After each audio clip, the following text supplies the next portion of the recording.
down, bring it back, make it clap. I got three old thoughts, new. Saya mau bicarakan dari update 17. Go out, wear that thing, bitches on my line, and you know they couldn't Saya ubah dari aset hold up, what it not, 45, scope attached, like. Karena pada pembelajaran kali ini kita membahas tentang virus, maka kelompok kami akan membahas tentang virus influenza. Nah, sekarang kami sudah bersama dengan salah satu tenaga kesehatan, yaitu Dr. Mira. Dok, kita mau tanya-tanya nih seputar virus influenza. Sebenarnya virus influenza itu apa sih, Dok? Oke, virus influenza itu adalah virus yang terutamanya menyerang saluran pernapasan ya. Jadi dia itu tergantung daya tahan tubuh gitu. Nah, virus ini nanti ada macam-macam tuh tipenya ya, tergantung. Jadi kalau kita lihat struktur si virus itu dia kayak punya bagian-bagian tuh. Nah, nanti tergantung bagian-bagian si virus itu menentukan jenis influenza-nya yang nanti terjangkitnya gitu ya. Kalau misalkan perbedaan dari influenza dan flu burung itu apa? Oke, jadi kan tadi udah disebutin ya di sebelumnya kalau virus itu punya bagian-bagian ya. Ada, kalau kita sebutnya tuh ada inti ya. Kalau nanti teman-teman belajar ada kayak dia masuk ke RNA atau DNA, ada yang ada dindingnya, ada namanya tuh nanti di luarnya untuk masuk dia ke sel, ada spike kayak apa ya?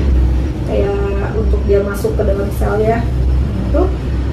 Itu masing-masing virus itu bagiannya ada yang beda-beda tuh. Nah, kalau virus flu burung itu dia H5N1. Jadi emang beda di tipe virusnya dan gejala yang ditimbulkan pun akan berbeda. Kalau flu burung itu dia pertama memang dia disebarkannya lewat unggas burung.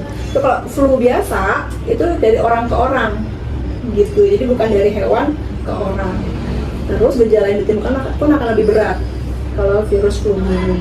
Jadi beda sama flu biasa yang kayak udah kayak meriang-meriang, batuk pilek biasa. Tapi kalau misalnya virus flu burung itu bisa lebih berat gejalanya. Kalau misalnya kita cuma batuk pilek biasa, mungkin kalau di flu burung bisa jadi nyesek, gitu, demamnya bisa lebih tinggi dibanding kata virus biasa. Ya.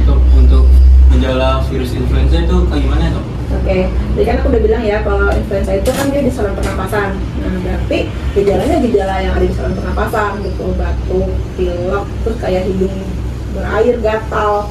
Kadang juga ada tambahan matanya gatal, terus demam. Demam itu sebenarnya kayak respon tubuh untuk bisa apa ya, ngeluarin si virus ini gitu. Jadi kalau misalnya demamnya nggak terlalu tinggi, teman-teman cukup minum air putih yang lebih banyak aja sama kompres. Tapi kalau misalnya demamnya di atas 38 derajat Celcius, boleh tambah paracetamol seperti itu ya.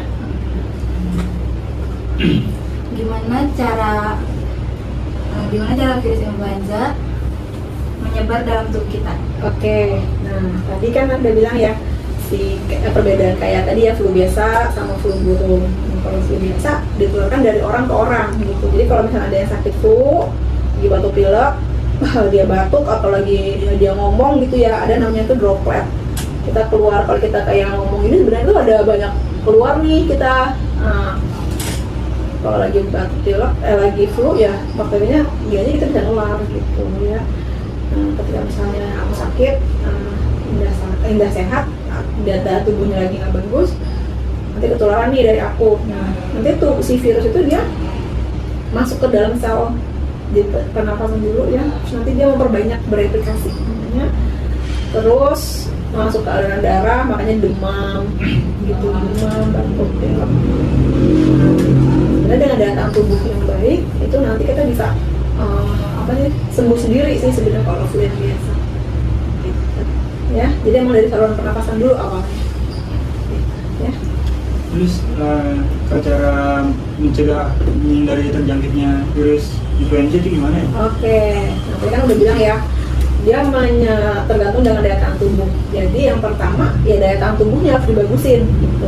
Misalnya aku sakit, Indah sehat, daya tahan tubuh Indah bagus, virus flu aku bisa ke Indah tapi dia mungkin nggak akan sakit, nggak akan bereplikasi kalau daya tahan tubuh Indah itu bagus gitu. Jadi pertama daya tahan tubuhnya dibagusin ya.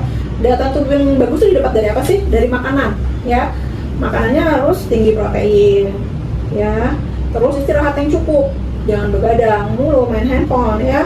Nah, waktunya istirahat gitu. Terus kalau yang cowok-cowok ini terutama, karena juga banyak cewek yang ngerokok ya, terutama untuk yang cowok-cowok nih, itu ngerokok, nge-vape, jangan deh gitu, karena dia merusak sel-sel di pernapasan.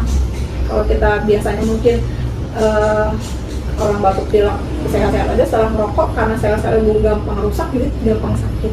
Ya itu yang pertama, daya tahan tubuhnya dibagusin. Yang kedua bisa vaksin, gitu, vaksin influenza. Nah, vaksin influenza ini dia tuh kayak vaksin COVID dulu lah, gitu ya. Tapi memang dia punya masa perlindungan. Jadi biasanya 1 tahun sekali diulang. Gitu. Dan itu biasanya nggak 100% jadi terhindar dari flu. Minimal kalau kena flu jadi ringan, nggak berat. Nah, ada tuh kita sampai yang meler banget ya hidungnya kalau lagi flu, pileknya sampai berat banget gitu. Nah, kalau misalnya dengan vaksin ini jadi lebih ringan gejalanya. Kalau yang pilek ya udah nggak pilek-pilek banget, demam nggak demam tinggi, gitu deh ya.